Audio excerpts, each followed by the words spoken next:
jumătate de dimineață, dumnealor frumos gătite, împreună cu tânărul Goe, așteptau cu multă nerăbdare pe peronul din UPX trenul accelerat care trebuia să le ducă la București.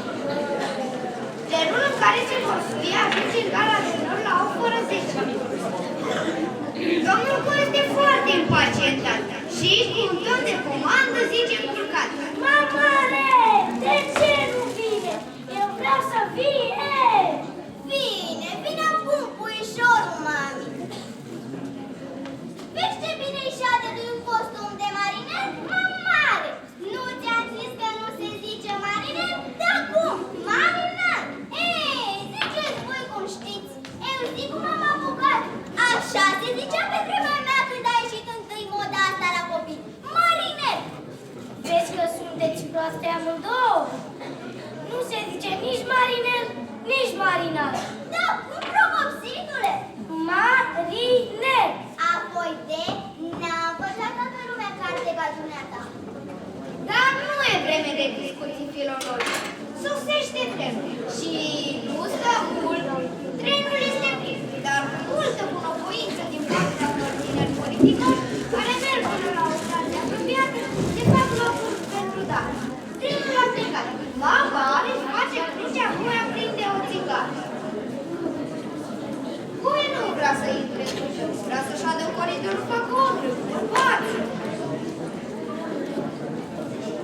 Nu, nu e voie să scoți capul pe ferească mititelul. Ce treabă-i tu, urâtule?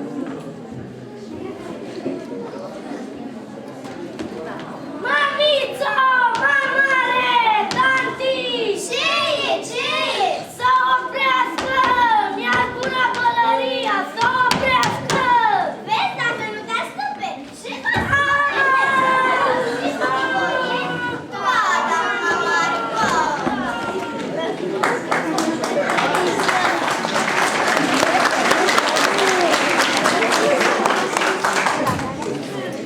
Păcatul de pălărie, ce o să facă domnul? Goe la București cu capul gol și toate prăvălile închise. Cum era să plece băiatul numai cu pălărie? Dacă e să se întâmplă să plouă o răcoare. Și mamare scoate din săculețul ei un beret tot alb.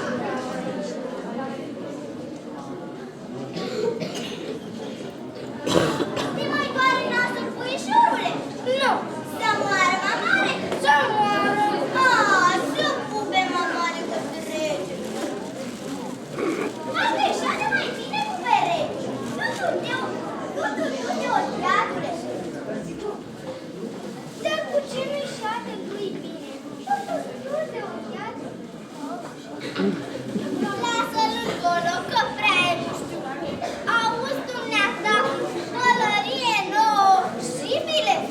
Să fie el sănătos, să poartă mai bună. Dar pe mamițica nu pot? Nu! Pe tine nu vreau! Așa? Lasă! Las, că știu că te prefaci! Ți-ai găsit pe cine să înșeli?